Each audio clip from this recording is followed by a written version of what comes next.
So thank you very much for those very kind words. Excellencies, ladies and gentlemen, and friends. Can I say what a particular pleasure it is to be here tonight and not in the complete madhouse that Parliament is today, and is likely to be tomorrow as well. So you are doing me a favour by asking me to come this evening and to get away, although I've got to go back again, I'm afraid, in a short while. But it's a real privilege to be asked to be one of your guests at this very important event and very important birthday, the 87th birthday of His Holiness the Dalai Lama. And what a joy it is to be able to do it in person rather than over a Zoom call, which goes down at the strategic moment and your voice turns into a Dalai. But anyway, as we put, firstly, the apologies I bring with me from Chris Law. He and I work very closely. We disagree on most things politically, but on Tibet we are absolutely at one. I left him speaking in the chamber this evening, boring everybody rigid because he wasn't talking about Tibet, but his heart is very much with you this evening. And we both sent a video message, which I see you've been promoting on social media, to His Holiness. And we did point out that actually he's beaten the Queen. So he may not be quite as old as Her Majesty. He's a mere stripling, 10 years younger than the Queen. But he certainly has been in his position for rather longer than the 70 years of Her Majesty that we celebrate with her Platinum Jubilee this year. So we reminded him of that in the video that we sent. But Sam, you are right, because the profile of China and the profile of the atrocities they continue to commit in Tibet has probably never been higher. And obviously the events in Xinjiang against the Uyghurs, the events in Hong Kong increasingly against what used to be the jewel in the crown and the suppression of the Hong Kongers and the freedom-loving people there, has raised the profile of China and the terrible things that China can do against its own people hugely.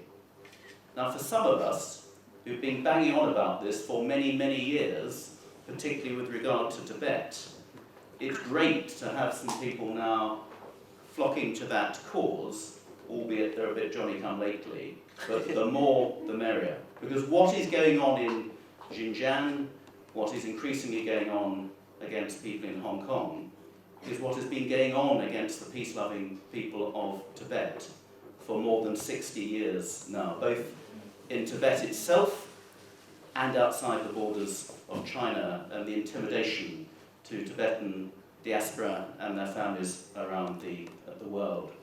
Hardly a week goes by now in Parliament without the subject of China coming up in some debate or questions to ministers. So we've been absolutely keeping the pressure on, as a result of which, as a badge of honour, I'm delighted to say, I'm one of 7 parliamentarians, as you know, to have been sanctioned by China. For good measure, I'm one of 3 MPs to have been sanctioned by China and Russia. So I'm looking for a 3rd dictatorship to annoy, so I can go for the hat-trick on that basis. But it really is a badge of honour, together with my colleagues Ian Duncan-Smith, Nusrat Ghani, Tom Tugendhat, who's chair of the Foreign Affairs Committee, Lee Rowley, Neil O'Brien, and 2 of our colleagues in the Lords, David Alton and Helena. We have absolutely been talking about Tibet and Xinjiang at every opportunity. So the sanctioning of us and other MPs across the world has been a real recruiting sergeant for people who want to call out China on their human rights abuses, who are prepared to come forward and stick their necks out and say, this is not acceptable. And it's also not enough just to say, this is not acceptable, we need to take action.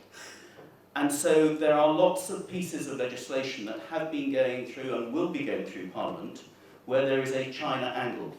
We have things like the procurement bill coming up, where we will be tabling a lot of amendments to say that we should not be buying goods from China. Certainly the government and local authorities should not be buying goods from China unless they can explicitly show that they were not produced using slave labour and in conditions involving severe human rights abuses. And we want every other democratic country to take that same stance, because it's only by standing up to China, by calling them out and putting those words into action, that we actually get the Chinese to notice and it starts to hurt them.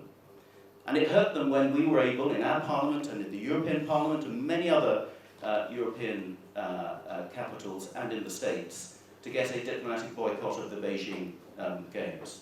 Our parliament voted unanimously for that. And you ain't seen nothing yet. We are going to take every opportunity to call out to China, and we want to have a full expose and audit of China's influences in our universities, our campuses, in our schools, in our boardrooms, in our companies, in our local councils, because you only have to scrape below the surface, and China has got there first with its malign influence. And we are determined absolutely to expose that.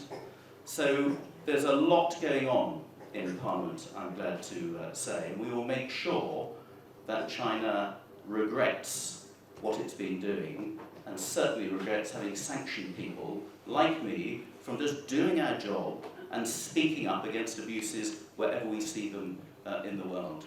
And I'm delighted to say we really annoyed the Chinese ambassador to London, because he was due to come to Parliament earlier this year after we had been sanctioned, and that would have made a mockery of the mother of parliaments for free speech, whether I could not go to China and speak in the Chinese parliament, but we would have allowed the Chinese ambassador, the representative of the Chinese Communist Party, to come to Westminster to speak. So we put an end to that, and he's not allowed to come to Parliament anymore. And he's not very happy about it.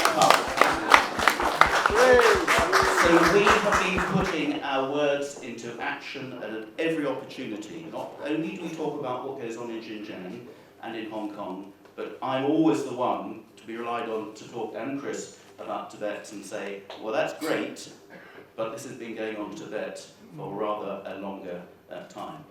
And we will be, I was sorry that we were, because Parliament's been so mad recently, Chris and I were unable to go to the conference in Washington, but I am going to Washington in September. There's going to be a big conference of IPAC, the Interparliamentary Alliance on China, which is a union of all the MPs from around the world who have been sanctioned by China from many, many countries. We are all getting together in Washington. We are being entertained by the Senate there as a show of strength.